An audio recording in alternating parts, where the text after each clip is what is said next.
दोस्तों, तो कैसे आप लोग। आ गया हूँ आप लोग के लिए लेकिन नई वीडियो एक में किसका इग्नू के BZYCT कोर्स नंबर 135 जूलॉजी का चैप्टर नंबर 3 सर्कुलेशन। हमने पिछली वीडियो में कहाँ देख लिया था, हमने देखा था WBC ल्यूकोसाइट क्या होता है, उसकी लाइफ स्पैन क्या होता है। आपको दिख रखा है यहाँ पे कि ल्यूकोसाइट का लाइफ स्पैन कितना होता है, कितना काउंट होता है इसका। इससे रिलेटेड कुछ वर्ड्स होते हैं, ल्यूकोसाइटोसिस, ल्यूकेमिया और डायपैडिसिस। इसका हम बात देख लेता है। हम बात करते हैं कि ल्यूकोसाइट होता है, WBC होता है, वो कितने टाइप का होता है। क्लियर। तो WBC ना आपके ऐसे की बेसिकली बात करी जाए तो वो 2 टाइप्स का होता है। देखिए यहाँ पे कौन कौन सा, एग ग्रेनुलोसाइट एंड ग्रेनुलोसाइट। अब इसमें मतलब होता क्या है, देखो आपने बात सुना होगा, ग्रेनुल सुना होगा, वर्ड ग्रेनुअल्स, GRANULES। ग्रेनुलो जो वर्ड है यहाँ पे वो ग्रेनुल्स के वर्ड आया है। ग्रेनुल्स मतलब छोटे छोटे पार्टिकल कह सकते हैं आप उसको, small small particle call granules. और सैट मतलब सेल, सैट मतलब सेल, मतलब वो सेल जिसके अंदर छोटे छोटे पार्टिकल्स प्रेजेंट होते हैं, उसे हम कहते हैं ग्रेनुलोसाइट। और एग ग्रेनुलोसाइट किसे कहते हैं, ए मतलब यहाँ पे वर्ड हो गया एब्सेंट के लिए, मतलब वो सेल जिसमें आपके स्मॉल स्मॉल पार्टिकल्स नहीं होते। और अच्छे से कहा जाए तो नीचे लिख रखा है आपके कि साइटोप्लाज्म विद ग्रैनुअल्स, मतलब जिसके साइटोप्लाज्म में ग्रैनुअल्स हो उसे कहते हैं हम ग्रैनुलोसाइट, और जिसके साइटोप्लाज्म में ग्रैनुअल्स ना हो उसे कहते हैं हम egg granulocyte. Cytoplasm without granules, cytoplasm में क्या होता है, ग्रैनुअल्स नहीं होते, उसे हम कहते हैं एग ग्रैनुलोसाइट। अब ये जो होता है आपका एग ग्रैनुलोसाइट,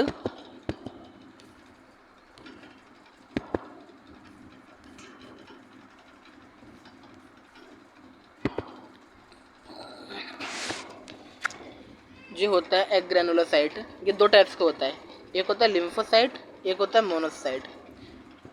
ऐसे तो लिम्फोसाइट मोनोसाइट हो गया, और जो ग्रैनुलोसाइट होता है 3 टाइप्स का होता है ये आपका, इसिनोफिल्स, बेसोफिल्स और न्यूट्रोफिल्स। जो लिम्फोसाइट होता है, फिर डायग्राम दे रखा है आपको, ये डायग्राम है ये वाला, ऐसा होता है लिम्फोसाइट। और मोनोसाइट का डायग्राम कुछ ऐसा होता है।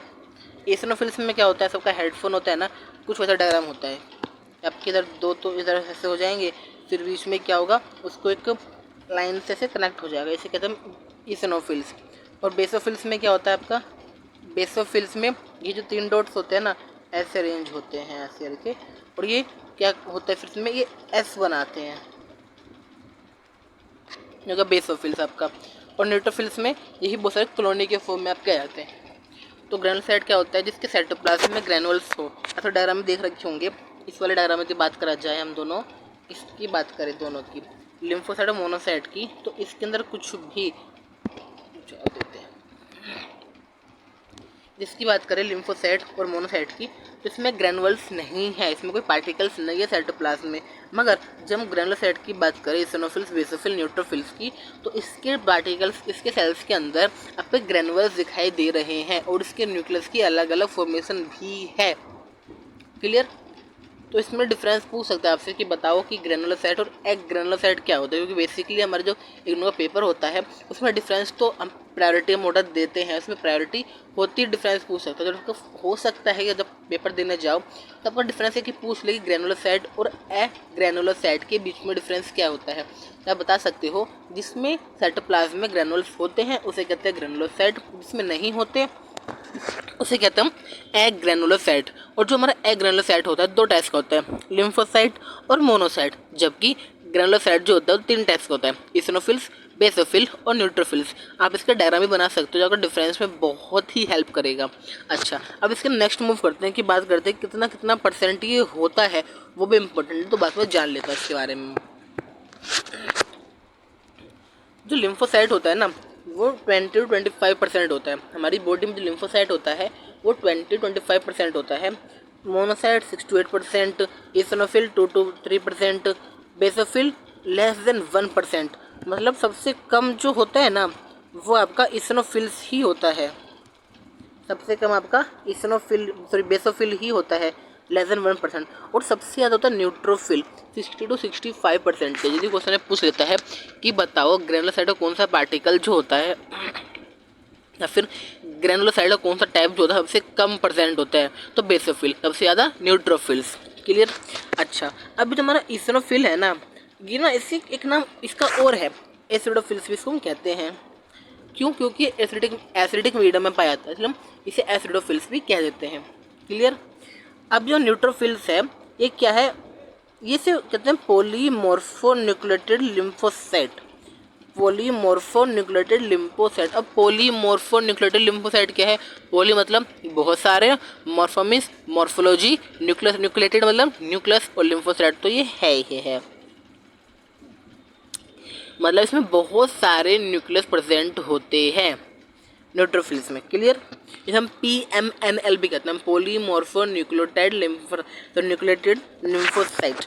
अब मोनोसाइट को ना फैगोसाइटिक के नेचर होते हैं, क्योंकि जब भी हमारे शरीर पे कोई भी अदर फॉरेन पार्टिकल आके अटैक करता है तो ये फैगोसाइट जो होते हैं यही हमारे शरीर को इम्यूनिटी प्रोवाइड कराते हैं, इनके अगेंस्ट इनसे लड़ते हैं और हमारी हेल्प, एक तरीके से एक मेमोरी डेवलप करने का काम होता है इन लोगों का। तो और हाँ, एक बात और बता दी जाए आप लोगों को, ये जो मोनोसाइट और न्यूट्रोफिल्स ये दोनों के दोनों फैगोसाइटिक के नेचर होते हैं। क्लियर। हमारे इसिनोफिल्स को एसिडोफाइल्स भी कहते हैं। मोनोसाइट और न्यूट्रोफिल्स ये दोनों के दोनों फैगोसाइटिक के नेचर होते हैं। क्लियर। तो आशा करता हूँ आपको समझ में आ रहा होगा। हाँ दोस्तों, एक बात बताना आपको मैं भूल चुका कि यदि आपको वीडियो में कुछ भी डाउट आता है तो प्लीज़ कमेंट सेक्शन में बताएं मुझको, जिससे मैं अपनी आने वाली वीडियो में उस डाउट को मैं क्लियर कर लूँ। यदि आपको कुछ मेरी वॉइस में या मैं तेज़ चलता हूँ, मेरी बात समझ में नहीं आती, मेरे नोट्स में प्रॉब्लम है, राइटिंग में प्रॉब्लम, जो भी आपको प्रॉब्लम है तो बेझिझक आप कमेंट में लिखिए, जिससे मैं अपनी आने वाली वीडियो में उसको सुधार कर सकूँ और आपको बेस्ट से बेस्ट चीज़ें प्रोवाइड करा सकूँ। क्योंकि मेरा एम यही है कि जितने भी मेरे इग्नू के साथी, इग्नू के दोस्त हैं, मेरे भाई हैं, बहनें हैं, वो सभी अच्छे से अच्छे एजुकेशन पाएँ, जिससे उनके मार्क्स में सिंपल सी बात है, मार्क्स उनके बड़े परसेंटेज उनकी हो। क्योंकि हम लोग इग्नू जो करते हैं, हमें कुछ अलग काम करना पड़ता है। मीन्स जो भी लोग इग्नू से पढ़ाई करते हैं उस पर या तो वो ऑफिस वाले होते हैं, फिर एक साथ दो काम करते हैं, तो उन पर बर्डन बहुत बढ़ जाता है, फैमिली लोड, फिर बर्डन बहुत पड़ता है, पढ़ाई करना समय नहीं मिलता। तो मैं चाहता हूँ कि मेरी वीडियो तो लेंथी नहीं होती, 20-25 मिनट्स की वीडियो होती है, पर आराम से कभी बैठ के वीडियो देखो, आपको नोट्स प्रोवाइड हो जाएंगे।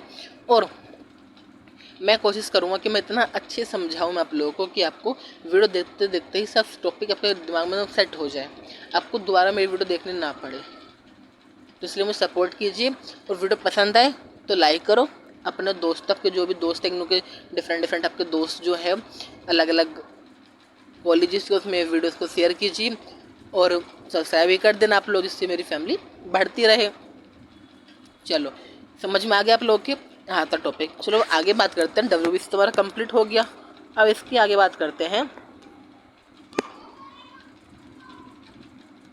प्लेटलेट्स की। यहाँ पे मैंने लाइन लिख रखा है, ऐसा देख रहे होंगे आप लोग ऊपर की तरफ, neutrophils and monocyte in the body act as the first line of defence. अब फर्स्ट लाइन ऑफ डिफेंस क्या होता है? देखो, यदि हम एक एग्जाम्पल की बात करी जाए, हम बात करते हैं केले की, बात करते हैं बनाना। आप लोगों ने सबने बनाना देखा है। मान लेते हैं कि बनाना पे मैंने कोई पिन को पिंच किया, क्या हुआ? डायग्राम में बनाते हैं, चलो रुक जाओ।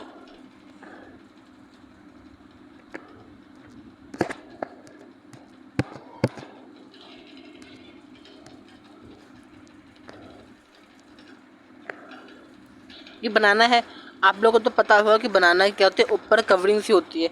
यदि मैं किसी पिन को उस बनाना में पिंच करता हूँ तो क्या होगा?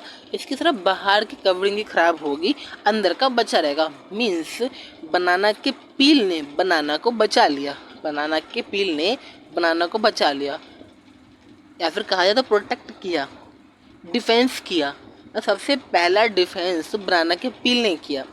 तो वैसे हमारी बॉडी में कोई जो खतरा आता है तो हमें बचाने का, डिफेंस करने का सबसे पहले जो करता है, फर्स्ट लाइन ऑफ डिफेंस जो होता है, इसी बॉडी में खतरा आएगा तो सबसे पहले आगे खड़े होंगे, सबसे पहले इस पर खतरा हमारे आएगा, वो होता है न्यूट्रोफिल्स और मोनोसाइट। यही दोनों के दोनों जो होते हैं, और भी अलग अलग होते हैं, मगर वो आपको आने वीडियो में पता चलेगा। अभी तक आप इतना समझो कि न्यूट्रोफिल्स और मोनोसाइट जो होते हैं हमारे फर्स्ट लाइन ऑफ डिफेंस होते हैं।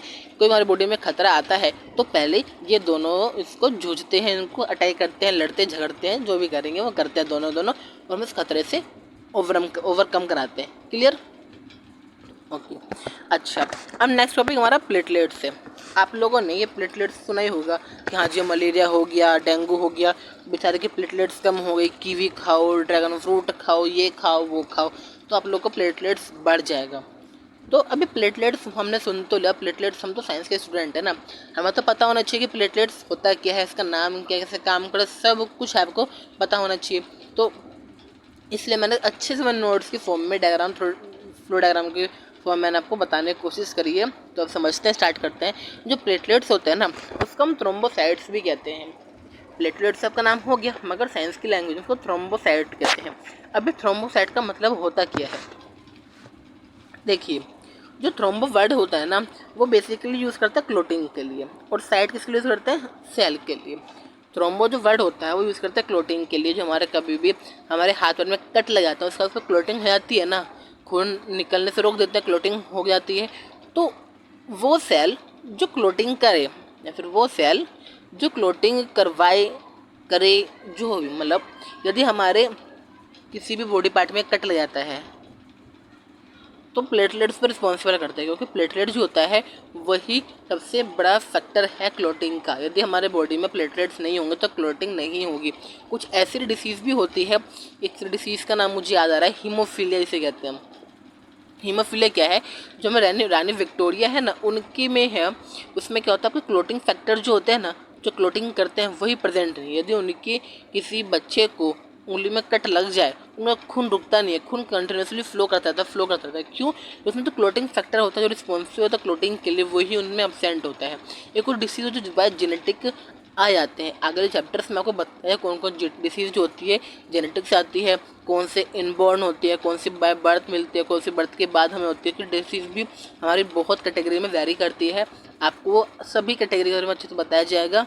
एक ब्रीफ स्टडी भी होगी और एक अच्छी खासी स्टडी भी होगी, जिसमें आपको पूरे डिसीज़ के बारे में बता दिया जाएगा। ठीक है, पहले हम अपने आज के टॉपिक से डील करते हैं, जो कि टॉपिक है हमारा प्लेटलेट्स। अब प्लेटलेट्स क्या होते हैं, इसको हम दूसरे नाम से जानते हैं थ्रोम्बोसाइट। थ्रोम्बो वर्ड का मीन्स होता है क्लोटिंग, और साइट का मतलब होता है सेल, मतलब वो सेल जो क्लोटिंग के लिए रिस्पॉन्सिबल हो या फिर क्लोटिंग करवाए, उसे कहते हैं हम थ्रोम्बोसाइट। अब जो प्लेटलेट्स होता है ना, मैमल्स में प्रेजेंट होता है, और इसका काउंट क्या होता है, 1.5 लाख से 3.5 लाख पर मिलीमीटर क्यों। हमारे बॉडी में 1.5 लाख से 3.5 लाख तक प्लेटलेट्स का काउंट होता है। अभी प्लेटलेट्स बनते कैसे हैं, हमने तो बताया था ना कि बनते कैसे, हमें वो भी पता करना है, बनते कहाँ पे है, बनते कैसे हैं वो पता करना है। देखिए, एक होता है हमारा मेगा कैरियोसाइट। अब मेगा वर्ड यूज़ करते हैं कि मेगा सेल लगे, मेगा सेल लगे, मेगा मेगा मेगा मतलब लार्ज, कार्यो मतलब न्यूक्लियस, सेट मतलब आप लोग जानते हो सेल, बिल्कुल सही कहा आप लोगों ने, cell. Megakaryocyte means large nucleus cell. अभी समझ में नहीं आया आप लोगों के, चलो आपके डायग्राम बताता, डायग्राम बना रखा है मैंने, सब क्लियर हो जाएगा। पहले बस ये जानते हैं, जो मेगा कैरियोसाइट के फ्रेगमेंटेशन से हमारे प्लेटलेट्स बनते हैं। अब फ्रेगमेंटेशन होता क्या है, देखिए, मान लो कोई बॉडी है, ये बॉडी क्या बना दी मैंने, यहाँ पे बॉडी बनाते हैं ऐसे की, ये बॉडी है कोई सी, इसमें क्या हुआ, इसका ये पार्ट फ्रेगमेंट होके, ये पार्ट टूट के नीचे गिर गया, यहाँ पे ये पूरी अपना बना लेगा, एक ये पार्ट गिर गया टूट के बना लेगा, फिर वो, इसे कहते हैं फ्रेगमेंट। तो मेगा कैरियोसाइट के फ्रेगमेंट से ही प्लेटलेट्स बनती है। अभी मेगा कैरियोसाइट क्या होते हैं, देखिए यहाँ पे आप, अब जो मेगा कैरियोसाइट्स क्या होते हैं, तो क्या होता है मेगा कैरियोसाइट, ये मेगा कैरियोसाइट की फ्रेगमेंटेशन से हमारे प्लेटलेट्स बनते हैं। जैसा डायग्राम में देख रहे हो आप लोग, ये डायग्राम मैंने बना रखा है, डायग्राम आपको समझ में नहीं आ रहा होगा, कोई नहीं, इसके लिए मैं प्रेजेंट हूँ आपको डायग्राम समझाने के लिए, बताता हूँ आप लोग को, ध्यान से समझना, ठीक है। देख क्या होता है, जबकि मेगा कैरियोसाइट के पास बहुत, यहाँ पे जैसे लिख रखा है, लार्ज न्यूक्लियस होता है, और क्या काम करता है, अपने छोटे छोटे पार्ट्स को तोड़ तोड़ के नीचे गिरते रहता है। यहाँ पे देख रहे हैं कि मेगा कैरियोसाइट का पार्ट एक फूल गया, यहाँ पे आगे फूल गया, और उसमें कुछ न्यूक्लियस आ गए, फिर टूट के नीचे गिर गया। मतलब ये स्ट्रक्चर क्या हुआ, मेगा कैरियोसाइट टूट टूट के नीचे गिरता रहता है। मेगा कैरियोसाइट के टूटने से हमारे प्लेटलेट्स की फॉर्मेशन होता है। जो प्लेटलेट्स होते हैं ना, उसमें विदाउट न्यूक्लियस होता है, राउंड ओवल शेप होता है, इसमें थ्रोम्बोप्लास्टिन कॉम्प्लेक्स होते हैं। थ्रोम्बोप्लास्टिन कॉम्प्लेक्स के बारे में आपको आगे पता चले क्या होते हैं। ये ब्लड क्लॉटिंग में हेल्प करते हैं। इनकी लाइफ स्पैन क्या होता है 1 वीक, 1 हफ्ता लाइफ स्पैन होती है इन लोगों की, ठीक है। अच्छा, अभी थ्रोम्बोसाइट जो है, अभी सॉरी जो थ्रोम्बोप्लास्टिन कॉम्प्लेक्स है, अब इससे ना एक वर्ड आता है, कौन सा है वो, थ्रोम्बोसाइटोपिनिया। क्या है, थ्रोम्बोसाइटोपिनिया। अभी थ्रोम्बो मतलब होता है प्लेटलेट्स, जैसे बताया था मैंने आपको। Thrombocyte, thrombo means platelets, site मतलब सेल, तो थ्रोम्बोसाइटोपेनिया, साइटो मीन्स सेल, और पेनिया मतलब क्या होता है, डिक्रीज इन नंबर। जब प्लेटलेट्स का नंबर डिक्रीज हो जाए, decrease in count of platelets in blood, तो क्या होगा, हमारे क्लोटिंग नहीं होगी ब्लड